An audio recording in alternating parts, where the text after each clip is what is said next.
अभी तक सही चला था वो, ठीक है। यहाँ पे वो दिखाता है एक्चुअली कौन से फॉर्म में है या क्या है, तब तक मैं आपको दिखाता हूँ। जब आप एमसीए के सर्विसेज पे क्लिक करते हो तो सबसे ऊपर वाले टैब में आपको दिखाता है फॉर्म एंड डाउनलोड, तो फिर आप इसको दूसरे टैब में जाइए एंड फॉर्म है, तो सबसे पहले आपको बाय डिफॉल्ट ये यहाँ पे आ गया आपका, देख लीजिए। नॉर्मल फीस कितना बता रहा है आपको, 50 रुपए, लेकिन एडिशनल फीस क्या बता रहा है, ये मैं मार्च 21 की बात कर रहा हूँ, 5,500। तो अगर आप नॉर्मली करोगे, अगर आप ड्यू डेट के अंदर फॉर्म फाइल करोगे तो बहुत ही कम, मतलब 50 रुपए फीस लगती है। और आपको अगर लेट करते हो तो फिर एलएलपी बहुत ही खतरनाक है। इसी हिसाब से अगर आप 2020 का देखोगे, जो इस कंपनी ने नहीं फाइल किया है, देखिए अभी उसका ड्यू लेट फीस कितना आता है, काफी ज्यादा आएगा। हाँ, फॉर्म और डाउनलोड इस वाले टैब पे यहाँ पे अगर आप क्लिक करते हो तो आपको ऐसा दिखेगा। तो बाय डिफॉल्ट आपको हमेशा कंपनी का ही फॉर्म दिखता है। साइड में देखोगे इस पर्टिकुलर टैब के यहाँ पे एलएलपी का फॉर्म है, आपने यहाँ पे क्लिक किया and then you can get out सारे फॉर्म के नाम है, जितने भी फॉर्म है एलएलपी को, सारे फॉर्म के नाम आपको यहाँ पे दिख जाएंगे। जैसे सर ने बोला form 3, we can just download form 3 and check कि फॉर्म 3 में क्या क्या पूछता है।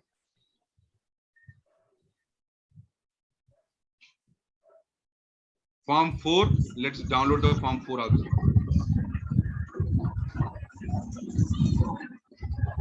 ठीक है, अब आप देखिए, मैं जो एक चीज दिखाना चाहता कि 2 साल लेट होता है उसकी फीस क्या, 42,000।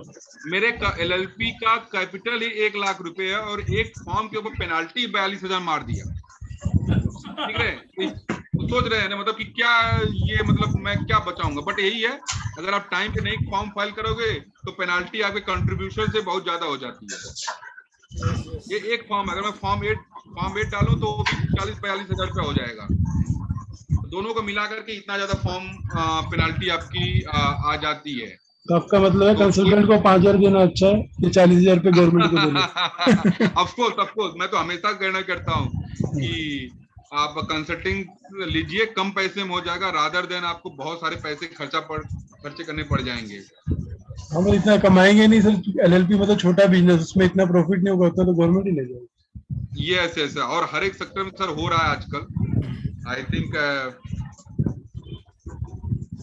सो ये फॉर्म है, यहाँ पे आपको क्वेश्चन पूछता है अगर फॉर्म ओपन होता है तो, कि आपको फर्स्ट टाइम करना है। देखियो, file inform regarding LLP agreement, मतलब कि फर्स्ट टाइम, या form for file change in LLP agreement, या आप चेंज के लिए डाल रहे हो या फर्स्ट टाइम डाल रहे हो। तो फर्स्ट टाइम के लिए ये है, आप एलएलपी का नंबर आप डालिए एंड देन ईमेल आईडी, सब बाकी प्रीफिल हो जाता है। कौन से जगह पे आपको एग्रीमेंट बना रहे हो, कौन से पर्टिकुलर जगह पे आप बना रहे हो, क्योंकि उसी हिसाब से stamp duty and all the thing. Stamp duty का क्या है ना, जहां तक मुझे 0.1 आई थिंक ठीक है, तो स्टैम्प एक्ट के हिसाब से अलग स्टेट का अलग रहेगा। यस यस, मैं वही चीज, स्टैम्प एक्ट आप रिफर करिए, वहां पे एग्रीमेंट और इनिशियल डॉक्यूमेंट के हिसाब से लिखा रहता है, आप वो डाल दिए। डेट, कौन से डेट पे आप एलएलपी एग्रीमेंट एग्जीक्यूट किया है, आप वो डेट डाल दीजिए। बाकी चीजें आपका ऑटोमेटिक प्रीफिल हो जाएंगी, ये सारी चीजें एलएलपी के डालने के बाद। राइट्स एंड ड्यूटी, जो आपने एग्रीमेंट में लिखा है ना, सेम वही यहाँ पे आप कॉपी पेस्ट कर दीजिए। रिस्ट्रिक्शन, आपने कोई रिस्ट्रिक्टेड क्लॉज डाला है क्या, पार्टनर्स की अथॉरिटी को लेकर के, जो मैं आपको बोला था कि पार्टनर्स की ड्यूटी, रेमुनरेशन, कंट्रीब्यूशन या एडमिशन को लेकर के कोई आपने कुछ क्लॉज डाला है क्या, वो आपको यहाँ पे पेश करना है।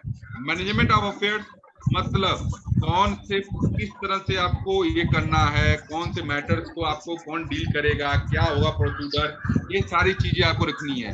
होल्डिंग प्रोसीजर, आप अगर यहाँ पे कॉपी पेस्ट, जो लोग बोलते हैं मेरा बहुत बड़ा क्लॉज है, तो आप यहाँ लिख सकते हो कि काइंडली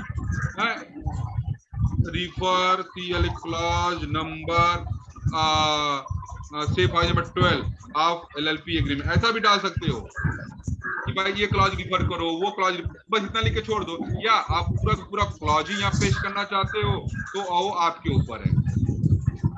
देन ये सारी चीज वही एग्रीमेंट का आता है। Agreement, admission of new partner, retirement को लेकर के आपका क्या क्लॉज है, तो आप लिख सकते हो काइंडली रिफर, सेम वही रिफर क्लॉज नंबर से 31, या जो भी आपका वो जिस पर्टिकुलर क्लॉज के साथ वो मैच कर रहा है, वो क्लॉज नंबर आप यहाँ पे डाल सकते हो। सेम वे में relating to resolution of dispute, dispute आएगा तो आप कैसे आप करोगे, बिटवीन द पार्टनर होगा, एलएलपी के खिलाफ कोई कंप्लेन होगा, जो भी है सेम आपको एलएलपी एग्रीमेंट करना है।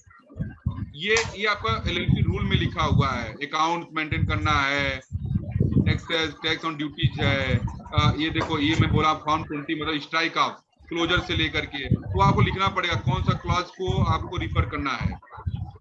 ठीक है,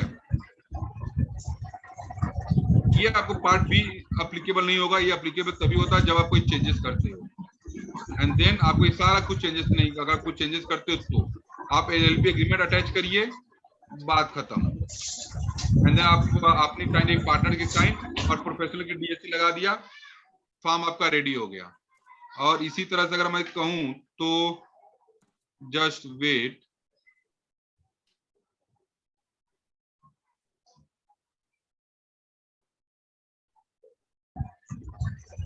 या विनय जी पूछिए ना, आपको क्या पूछना है?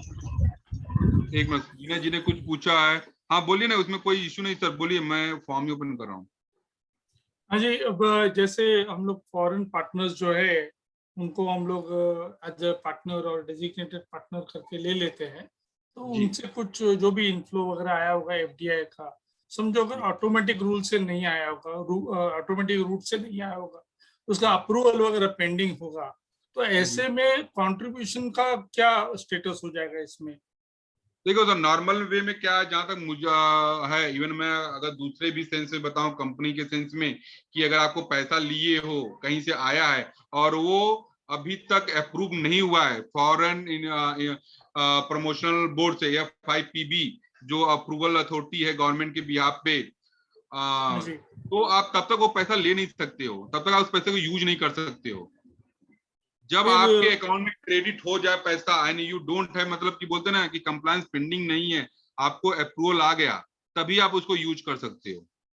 अभी वही तो मेरी बात थी, ऐसे में मतलब ऐसा नहीं होना चाहिए कि पार्टनर को तो हमने एक्नॉलेज कर लिया कि भैया आप हमारे पार्टनर हो, डेजिग्नेटेड पार्टनर हो, मुझे 30 दिन में एग्रीमेंट अपलोड भी करना है, हालांकि उसका जो कंट्रीब्यूशन है जिसकी वजह से मैं बिजनेस स्टार्ट कर रहा हूँ उसका ही मैं अकाउंटिंग अगर नहीं कर पा रहा हूँ या उसको मैं अकाउंट में नहीं ले पा रहा हूँ, जो जैसे इसके लिए कि भाई उसका अप्रूवल पेंडिंग है, तो ऐसे में फिर मुझे क्या दिक्कत हो सकती है?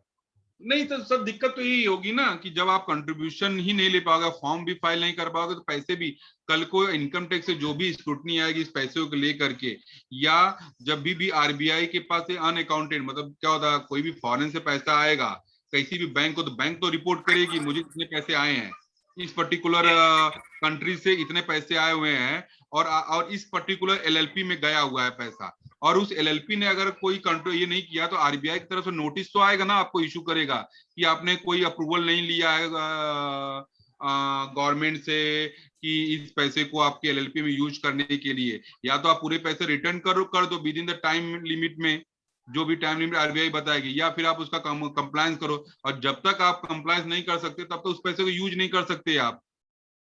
तो मेरे सवाल मैं फिर से दोहराता हूँ कि देखिए मेरे पास में समझो आप, मैं और गौरव जी, हम तीनों जन हैं, और उसमें समझो गौरव जी जो है वो फॉरेन डायरेक्टर है, हम दोनों ने समझो 10-10 हजार रुपए डाले, लेकिन गौरव जी ने पूरा प्रोजेक्ट जो है उसको फाइनेंस करने का सोचा है, आप और मैं हम दोनों डेजिग्नेटेड पार्टनर है, गौरव जी पार्टनर है, अब इनका जो है शायद करोड़ों रुपया का लागत हो सकता है यहाँ, ठीक है, वो आना है, तो तब तक हम लोग इनका अप्रूवल होने तक इनको इंडक्ट ना करे, नहीं तो फिर ऐसा हो जाएगा कि हम लोग तीन पार्टनर दिखा रहे हैं, जहां पर हमने गौरव जी को पार्टनर करके दिखाया, हम दोनों को हमने 2 पार्टनर दिखाया, हमारा एलएलपी एग्रीमेंट हो गया, और फिर से जब अपने को एफडीआई का अप्रूवल मिल जाएगा, तो एफडीआई का अप्रूवल मिलने के बाद में उनका जो भी पैसा है गौरव जी का जो एफडीआई के तौर पे आया जिसका अप्रूवल है, वो फिर डाल के फिर से एलएलपी एग्रीमेंट मॉडिफाई करके फिर से अपलोड कर, ऐसा करना पड़ेगा।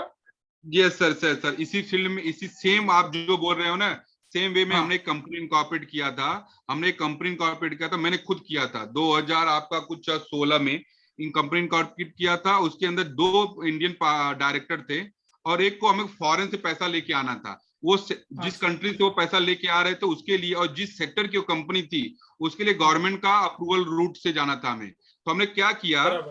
कंपनी इनकॉर्पोरेट कर लिया 1 लाख रुपए से, ठीक है। हाँ। फिर हमने कंपनी इनकॉर्पोरेट कर लिया, बैंक अकाउंट सब कुछ बना लिया, और उसके बाद हमने पैसे मंगाए, पैसे हमारे अच्छा। अकाउंट में आगे पड़े थे। फिर हमने गवर्नमेंट को पेपर सब फाइल किया अप्रूवल के लिए। जब मुझे हाँ जी। अप्रूवल आ गया, उसके बाद ही मैंने उसको डायरेक्टर बनाया और उस पैसे को मैंने विड्रॉ किया, अपने करंट अच्छा। अकाउंट में लिया। अच्छा, उससे तो पहले तब ना तो, तक क्योंकि आपको तब तक आपको वो मतलब बोल सकते हैं ना कि आपको वेट एंड वॉच ही करना है। तो हम लोग अभी देखिए साहब, मुझे एक कारण भी तो चाहिए। गौरव जी समझो अगर बाहर से कर रहे हैं तो बिना पैसा हम्म, आए हम्म। उनका नाम विदाउट कंट्रीब्यूशन, उनका नाम क्या मैं एलएलपी एग्रीमेंट में डाल सकता हूँ? नहीं सर, नहीं डाल सकते, क्योंकि आपको कुछ तो देखिए, अगर आप एलएलपी एग्रीमेंट का या एलएलपी का क्लॉज भी आप पढ़ोगे सर तो सर मैं थोड़ा जो भी इंटरप्ट करना चाहूंगा, जी बिकॉज जहां तक मुझे समझ में आता है ये जो एग्रीमेंट है, ये एग्रीमेंट होने के जी बाद पैसा आता है, पैसा होने के बाद एग्रीमेंट नहीं होता।